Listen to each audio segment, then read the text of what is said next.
Hello everyone, Beth Chase here, and welcome to Wellness Wednesday with 3W. Well, I'm your host for today's broadcast, and just a reminder that 3W is a medical clinic in Seattle where they provide a variety of reproductive healthcare services free of charge.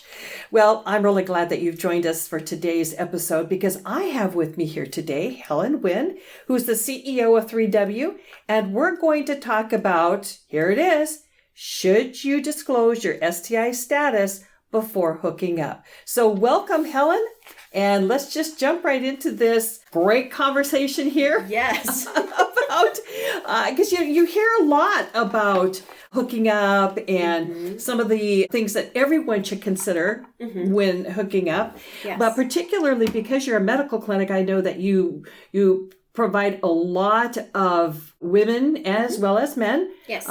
STI testing and services, diagnosis and treatment, that kind of thing. So anyway, let's get started on this discussion. So this discussion was inspired by a recent article that I ran across that's titled How to Talk About Your STI Status on Dates Because It Doesn't Have to Be Awkward.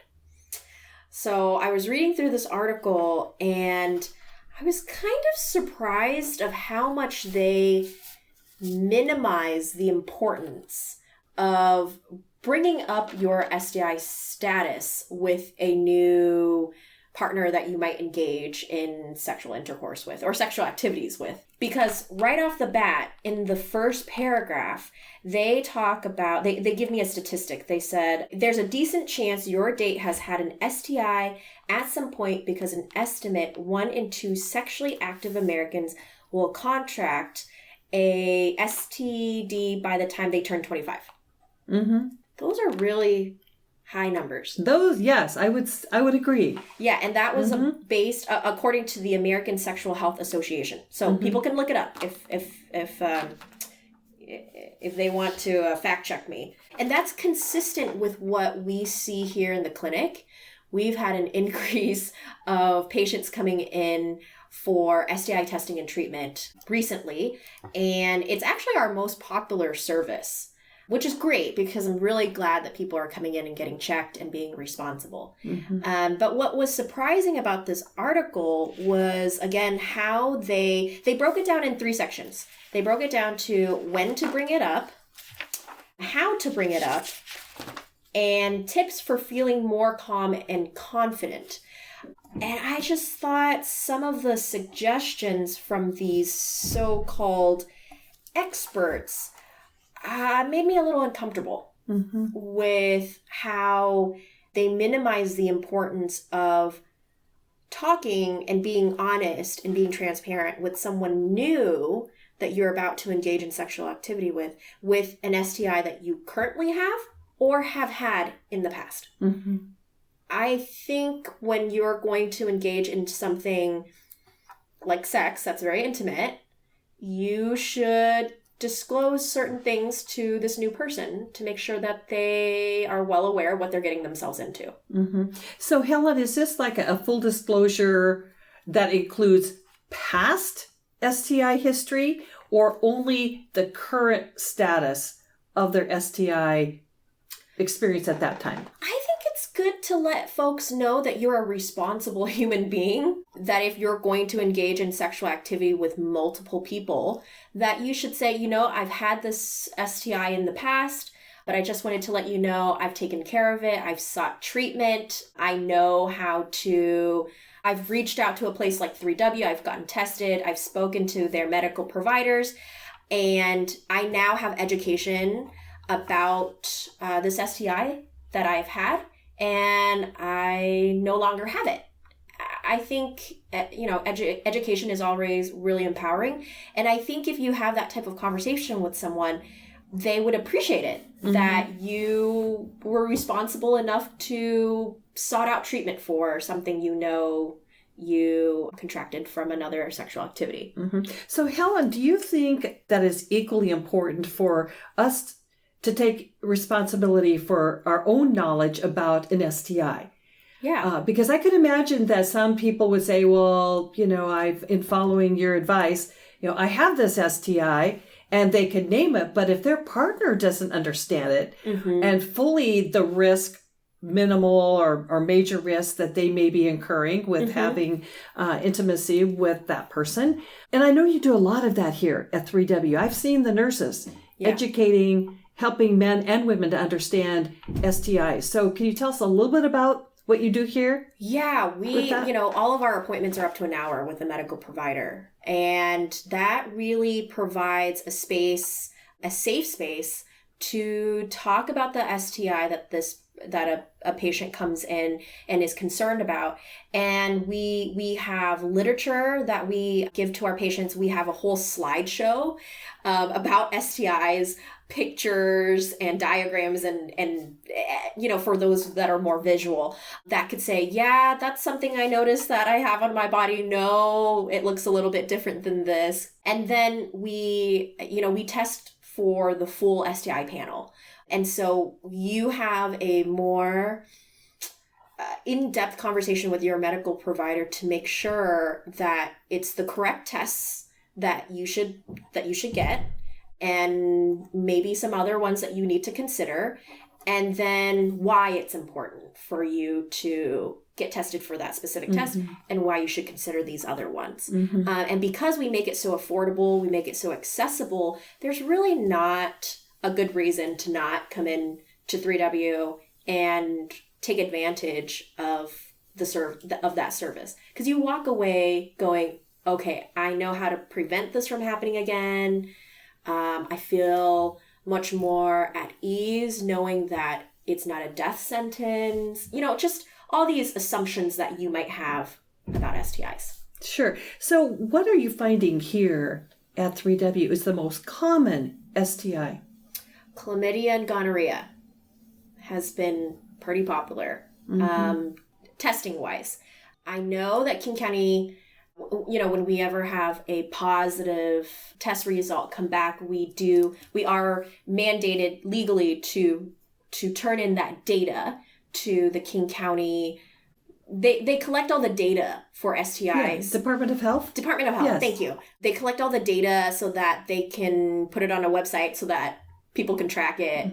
So we do follow up with that, and we do provide that data for our county. Okay, that's awesome. Now, I know that there are some STIs that can be cured literally with the right kind of treatment. And then there are some STIs that, once you've got them, what you do is manage them. You can never totally be cured from it. You have to manage it, the outbreaks and that kind of thing. Can you tell me a little bit about which one is which? Yes, from what Dr. Rutherford has told me, and just a disclaimer, I'm not a medical provider, so don't, if I quoted something wrong, please correct me. I know that chlamydia, gonorrhea can be treated with antibiotics. I know that syphilis, if you catch it early, it's more likely to be easier to treat. I know that HPV for women, once you have it, and it's 73 or 74 strains of HPV.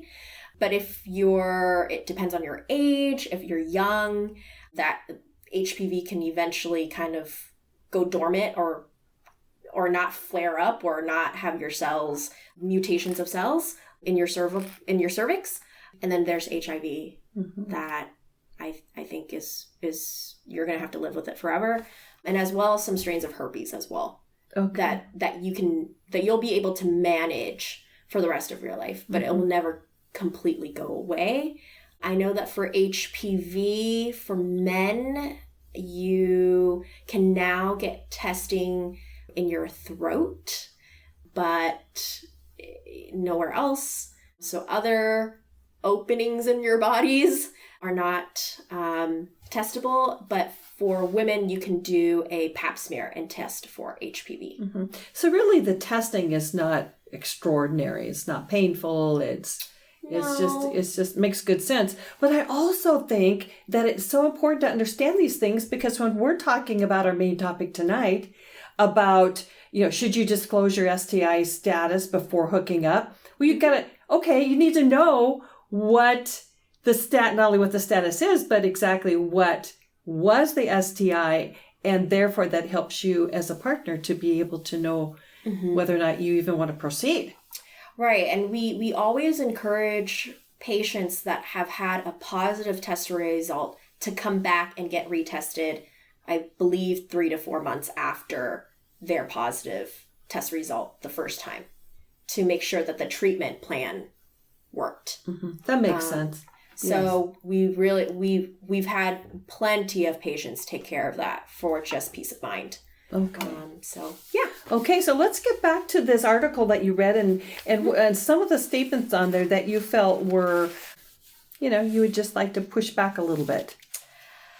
Yeah, I thought specifically the statement about the section under tips for feeling more calm and confident.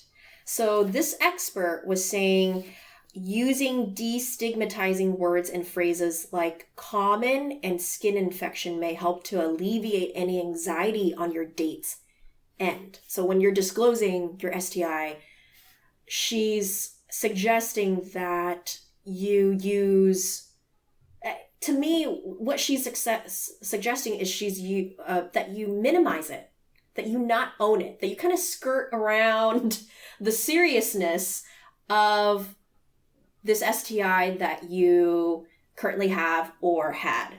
And I think that that's not real full disclosure. I think that's essentially not full consent for someone you're trying to engage in sexual activity. So that person that you are disclosing this information to could think, oh, it's not really an STI, I shouldn't be afraid of it. But really, they're not getting the full picture. Yes. Well, to me, that's kind of verging on manipulation. I mean, what you're describing to me, it just felt icky. It doesn't feel right. Yes. Well, the Federal Trade Commission, when it comes to advertising, if you do not fully give the disclosure and the facts, it's called false advertising. So it just reminded me how we have to take that personal responsibility of our sexual status and communicate it to those for whom we are hooking up with, if you choose to have that kind of lifestyle, and make sure that you follow some just basic respect rules. And don't minimize something that can be a big deal to someone else. Yeah. I mean, I think the coming back to something that's very relevant right now to everybody is like, be responsible. It's COVID-19. Wear your mask. You're doing it not just for yourself, but for the people around you. Well, the same concept kind of applies to helping people know that you currently have an STI or had an STI, because you're not only being responsible and staying safe yourself by getting tested after every new partner, you're also telling this new person that you might be engaging in sexual activities with that you want them to be safe. You want them to be well. So I feel like it's kind of on the same vein of the whole wearing your mask concept these days. Okay. That makes sense.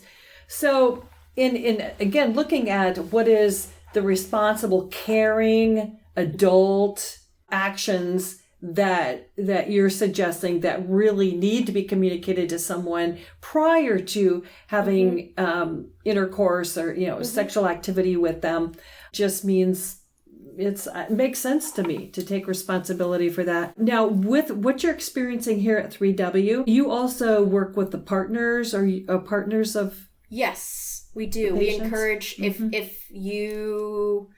I think the staff the other day had such a great idea about having a date.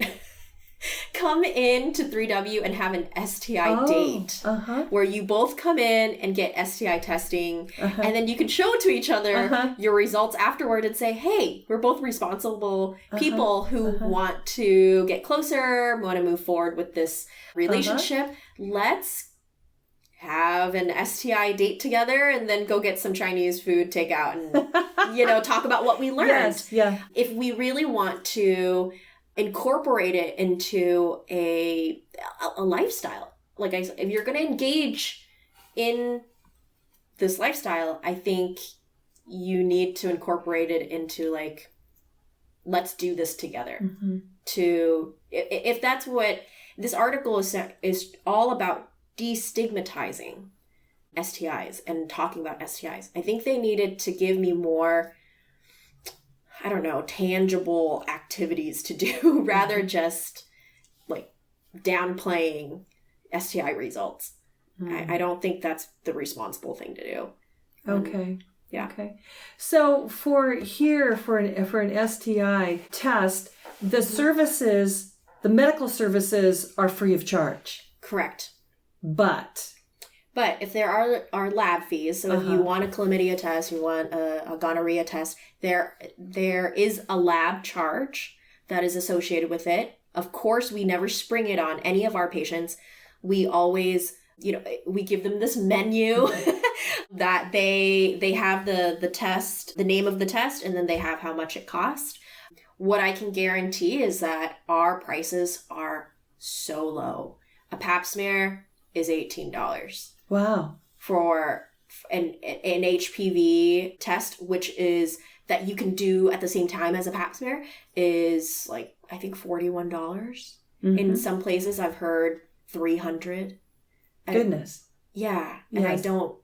We don't inflate any of our prices. Yes. Whatever the lab charges us, we're passing on to our patients.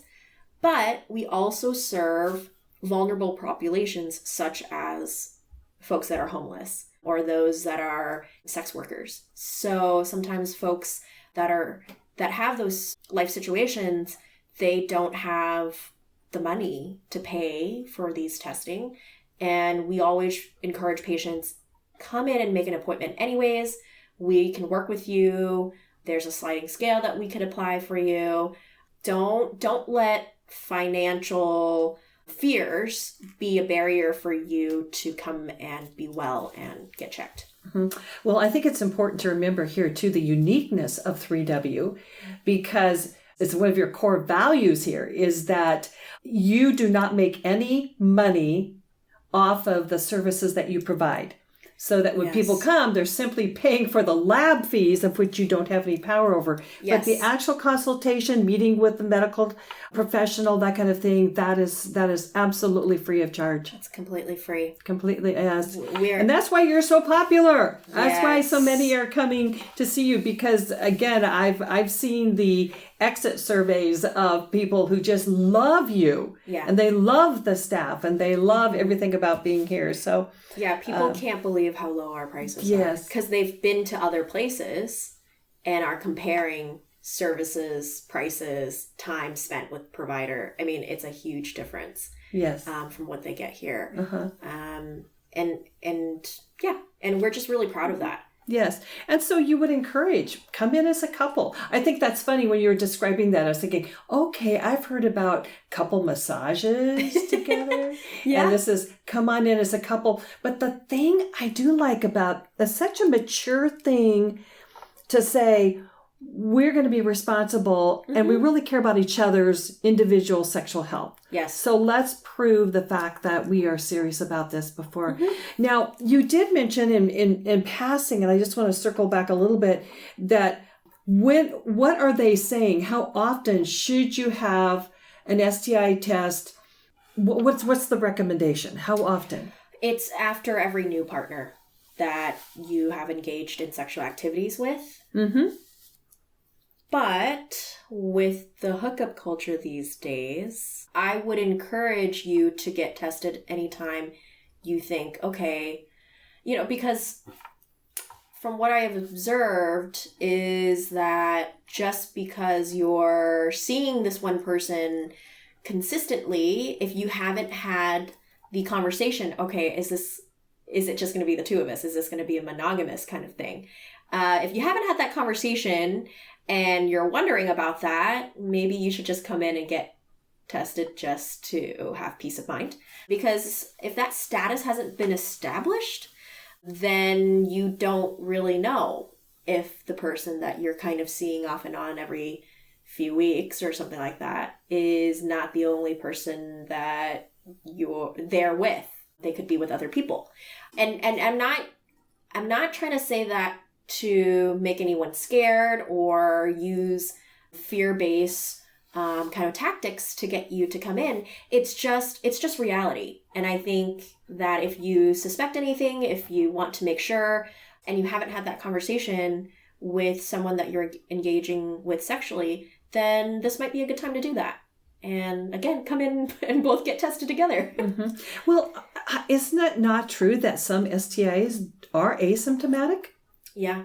Especially in men, more so than women, yes, I understand. Yes. STIs affect women way more in our reproductive system, way more. It's more severe for us. Mm-hmm. Yes. Well, I know that here over the years that women have come in here for instance, a women checkup, something, and then found out and were shocked that they indeed had an STI. Yes. Yeah, I can remember several patients actually who,